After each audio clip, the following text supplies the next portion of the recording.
Welcome to another episode of AniBreak, your place for news on anime, manga, and video games. My name's Jason. I'm going to break down the week's hottest topics for you. And we're going to start off with some good news that we've been talking about for a while now, not just on this show, but on my previous show as well. Rurouni Kenshin is getting a full-fledged live-action adaptation over in Japan. And a lot of us were like, okay, this is cool, it's going to be awesome, I'm looking forward to this, give me a trailer. And the first trailer came out about a month ago, and we were like, oh, it's so cool.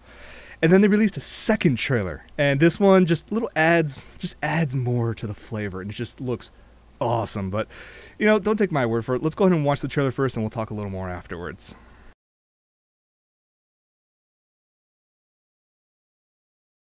How awesome does that look? It has a nice blend of the hardcore action that you expect from the series, as well as seeing the lighthearted but softer side of Kenshin. When the first trailer came out for this movie, a lot of people were worried because it just showed the bloody, battle-hardened side of the samurai, and they were like, are we gonna have a nice blend here? Are we actually gonna have a nice story here? And with this second trailer, I think they put everyone's worries at ease for the sole fact that now you see both sides. You have it sounds like a really solid storyline. It's going to follow a little, it's going to stray a little off from what you remember from the original manga and the series and whatnot, but it's going to keep the main essence, the main core of what Rurouni Kenshin is. It looks epic, as you saw, and when they said that this is an international trailer, they weren't kidding, because they released this exact same trailer with subtitles not only in English, but Spanish, French, and Chinese. That makes me think, okay, this is going to be cool. They're going to make a international release, day and date as it comes out in Japan, which is, the 25th of August, so at the end of this month. No, only in Japan it's coming out August 25th. I have no word yet when it's coming here stateside, but damn it, it needs to show up. It just looks beyond epic. Now, if you go over to Anime News Network, they have a slew of videos that the production crew has put together that actually does a couple interviews with the cast and crew. So if you want to learn more behind the scenes about this movie before it comes out in theaters, go check that out. Oh, let's talk about something next. Yes. Last week I was talking about this with Brian, that it was announced that a new Initial D anime is coming, and it was good times were had. I loved all of Initial D, even the the cheesy Chinese live-action adaptation. Hey, the races were still cool. The official website for the upcoming Initial D series gave a little bit more details recently. First off, it's called Initial D 5th Stage, so the great thing about this, it's a continuation, not a reboot. I wanted a reboot, but you know what? I will still take a continuation. I want to see what they can do with the vast improvements in animation technology since they started Initial D back in the day. They're going to take their time on this. Not as long as you would say with Hellsing Ultimate, where it takes 6 months between an episode, but they're going to do 2 episodes every month for extended period of time. They didn't say exactly how long. Okay, I'll give it 2 weeks. I can kind of live with that. These better be freaking epic. The thing is, though, it's going to be under a pay-per-view service in Japan under Animax. It's going to be about $11 a month and you get 2 episodes. For something like this, I think I would pay for it. Only problem is, I believe it's region locked. So even if you have like a US IP or whatnot, you have to go in and you have to pay, you can't do that. It's oh well. So I'm hoping someone like Crunchyroll or Funimation or Viz or somebody has to pick this up. XJazzy13 in the chat's going, he's all, I'm pumped for this. All right. The only other bit of information that they announced was that the theme songs will be performed by series mainstays Move. So if people were worrying about it's going to have a different musical style than the original series, because those who watched the original series know that the music had a very big influence on, the people who actually watched it. And with Move coming back to do the theme song, that's, rest assured, it's going to be fine. What else should we talk about? Yes. So we talked about Kenshin, which was awesome. We talked about Initial D anime, and I'd be fanboying about that the rest of the night if I could. Let's talk about some other things. I talked last week about Cowboy Bebop is getting a Blu-ray release over in Japan. Awesome, and then not awesome. It's going to still be 4:3 aspect ratio, but they're going to bump it up to 1080i, so 720p. No word yet if they're just doing an up-res or they went back and actually, rescanned every single frame. I hope they went back and took the extra time because that would look very nice. What am I saying? I'm still going to buy it anyways, and I know you're going to as well. They announced a couple bonus items you can get over in Japan, including a novel written specifically for the box set by lead Cowboy Bebop scriptwriter Keiko Nobumoto, as well as Ein Summer Vacation, which is going to be a picture drama. Ein by himself on a summer vacation just makes me want to have a corgi all that much more. Now, the downside to this is it's going to be insanely expensive over in Japan. And we're talking about $300 to $350 US, and that's not including shipping. It's going to be pricey. And of course, it's going to be just Japanese. For most people, that'd be just fine. There's going to be no English subtitles included with this box set. This gives hope for us here in the stateside, though, for the sole fact that if it's now on Blu-ray in Japan, just think how fast this will come over stateside. I want a 5.1 surround sound, high quality Cowboy Bebop. Yes, please. I just don't know if I'm going to pay $350 for it. Yeah, we'll see. That's coming out December 21st over in Japan, so I'm guessing by next summer we should have it over here, hopefully. Let's talk a little about Dragon Ball Z. Now, last week I was talking about how they had a little tiny smidgen of a trailer on a TV show that we showed with really bad quality. Well, they actually released the full initial trailer in with an English website. So that gives you an indication that yes, it's going to come stateside. So let's go ahead and show a little bit of that.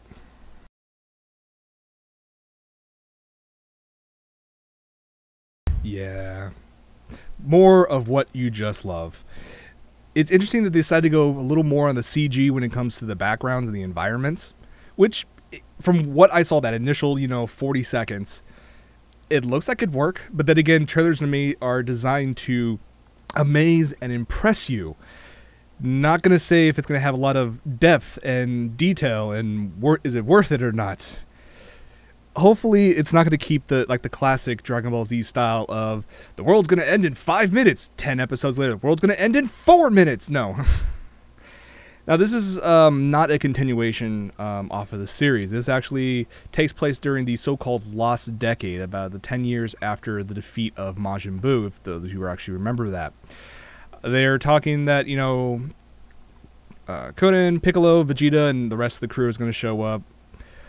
That just means we should have Ryo Horikawa as Vegeta again in this movie. How awesome is that? That's going to be amazing.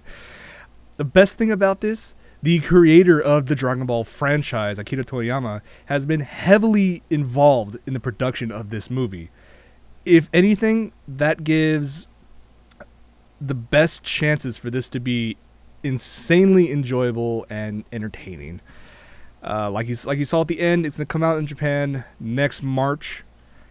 But also the fact that there's an official English website, this better come out stateside soon. I know it was Funimation, if I remember correctly, in the chat.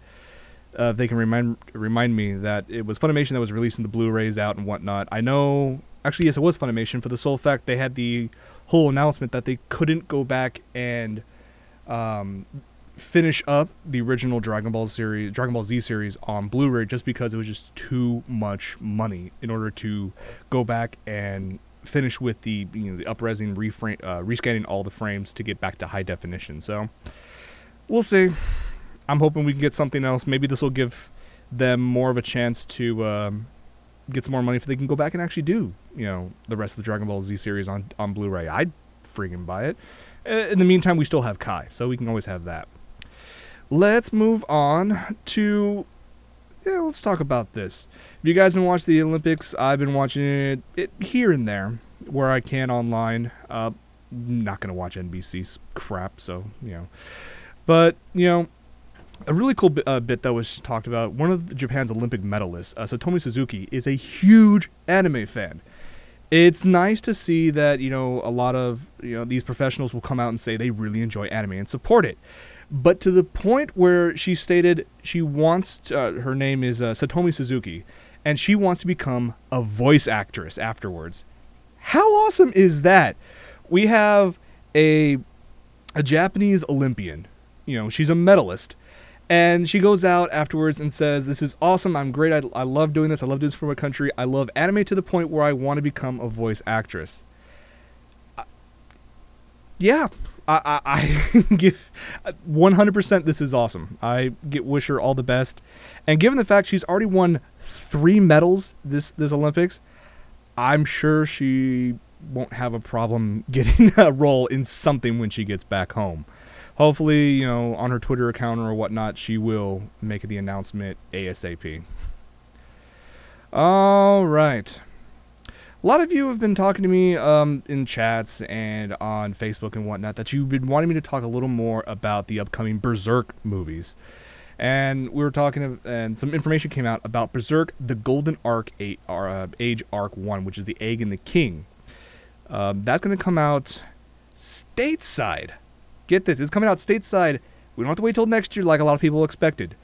It's coming out this November, November 27th for Arc 1. It's going to come out for $20 on DVD or $25 on Blu-ray.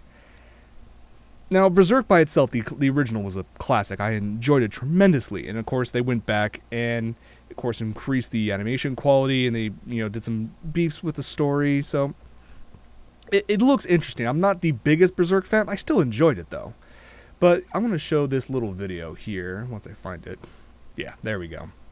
And we'll talk a little more afterwards.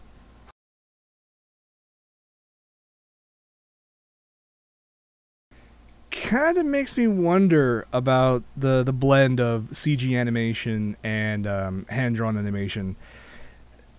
There are some instances in several series and movies that it works well. In this, I don't know, it kind of took me out of it a little bit. The action was nice. It was a little jarring for me between, the obviously CG, characters and, of course, the animated, at least with the heads were animated, hand-animated characters. It could go either way. I mean, we're not going to wait too long to see the full movie. Comes out November 27th. I might give it a shot, but given the fact it's only be $25 on Blu-ray, why not? I mean, it's going to be released by Warner Home Video, so you're going to have a wide release. I'm hoping you'll start seeing that maybe in Best Buys or Fry's. Definitely you can buy it online, probably on Viz's site. But give it a shot. I'll give it a shot as well. And if you guys have a little review about it, send it to me. Let me know. Maybe I'll put it on the show. Let's go and talk about a series that was very, very depressing. Anohana. This series was, I won't say dark, it was just depressing. Now, before watching this series, this was the most depressing series that I claim to be was Saikano. I had a bad day, and then I marathoned that series. That was a really bad decision. But this one, it kind of tugs at those same heartstrings. Give me a quick synopsis. Jinta Yaramoi and his group of childhood friends have become estranged after a tragic accident that split them apart. Now in their high school years, a sudden surprise forces each of them to confront their guilt over what happened that day and come to terms with the ghosts of their past. If you guys have, seen this series, or if you were at Anime Expo and you saw an AMV with a little girl with silver hair and a lot of people were crying, that's Anohana. They're going to make a movie adaptation of this. Okay, this will probably be incredibly moving. It'll probably be very emotional, just like the series. But they're going to cram that whole series down to like an hour-and-a-half slot. And they're going to cram so much emotion and heartbreak and just all this stuff into that little, time frame. That's going to be a very depressing movie. I will say, animation was good. The storyline, even though it was very depressing, it actually kept you interested and keep on moving forward and seeing what happens. more so, there was a scene where it was supposed to be very, very moving, and to me, I was laughing my ass off because I'm an ass and Schadenfreude is awesome. But the rest of the series, it could move anybody to tears. And now they're going to put a movie about it, and that's going to come out next summer. So, no word yet about a stateside release. It's going to be sad. And I'll just say this. Give you a bit of advice from one who, like I said, had a bad day and then straight marathon Saikano. If you have a bad day, or if you have any bad, you just have any, bad emotions, broke up with a girlfriend, boyfriend, whatever, don't watch Saikano, don't watch Anohana at that time. Watch when you're happy or you're comfortable. Then you'll be fine. You can watch it and you'll be like, okay, that was sad, okay, I can get past it and whatnot. Don't watch it when you're sad. It's, yeah. Sega fan in the chat. To quote Anime World Order, Japan loves to cry. Yes, they do. Given the fact they're going to re-release a high-res version of Grave of the Fireflies, yes, they love to cry. You think, they're so repressed. You think they want to watch more happy and extreme stuff, but no, they just want to cry. But the other thing they want to do over in Japan is watch a lot of explosions and a lot of action. And it's exactly what they and the rest of the world is going to get when 009 Re-Cyborg comes out to theaters. Gonna be awesome. Comes out at the end of October in Japan. I know it's coming stateside. I'm hoping by the end of the year, if not next spring. They just released a new trailer for it. It's only 30 seconds. But my god, there's more actions in this 30 seconds than I've seen in some whole movies. So let's go ahead and watch this.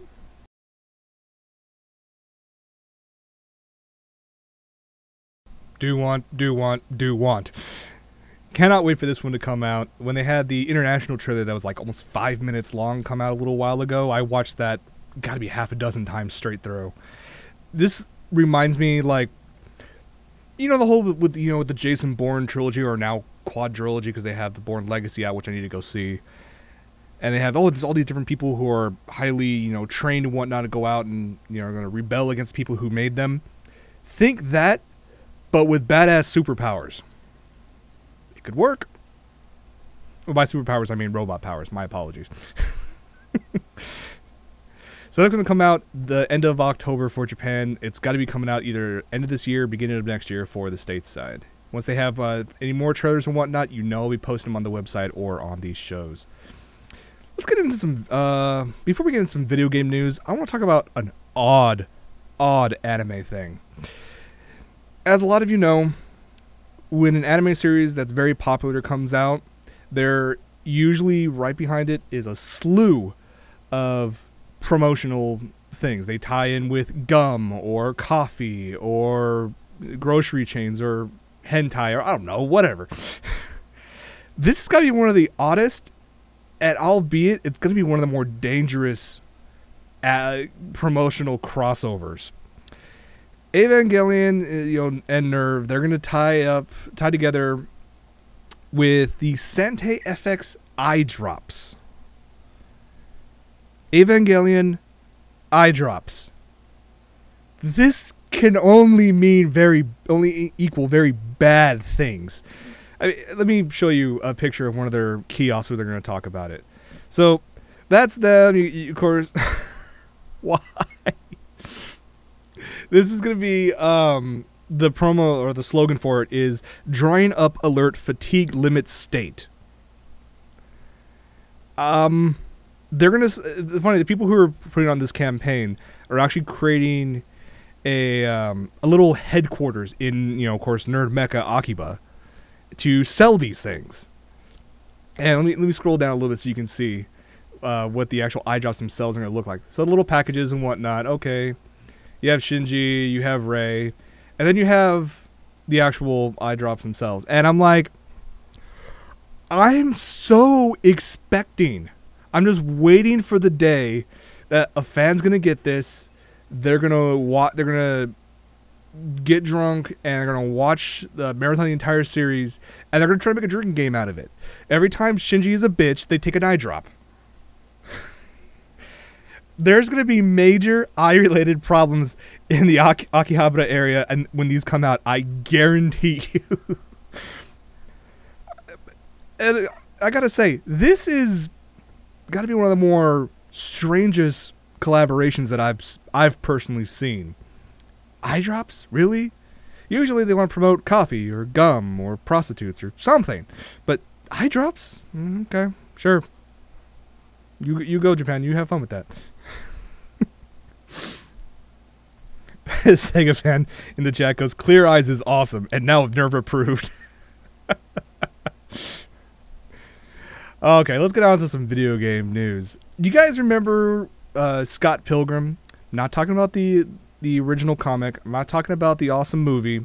I'm going to talk about the video game that came out for the Xbox 360 and PS3. So much fun. I love the classic, 8 and 16-bit graphics you got out of that. I played it over and over again. I maxed out all my characters. Great 4-player co-op, but the only downside was there was no online multiplayer. A full year after the game comes out, they're gonna release a patch or an update for the game that allows online multiplayer. And when I say a full year, I mean it's gonna come out August 19th. The game initially came out August 19th, 2011. So it's been a full year. Now, I know for a fact that because it's now going to be online multiplayer, I'll be playing it over and over again.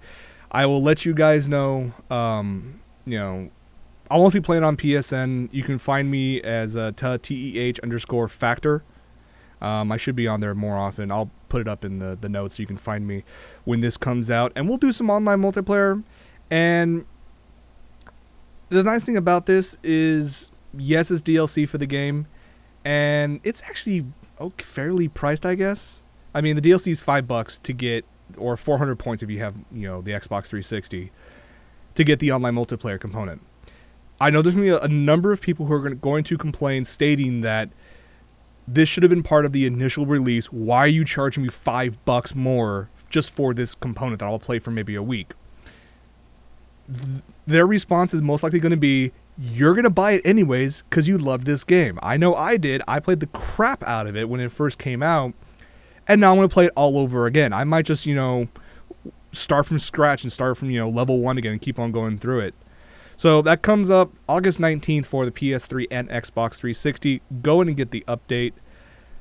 Why not? It's going to be fun. It's classic side-scrolling fun. Neko Samurai. Yes, level 1 over and over for the win. You're talking about that cheat to try to get, max level on the first level, right?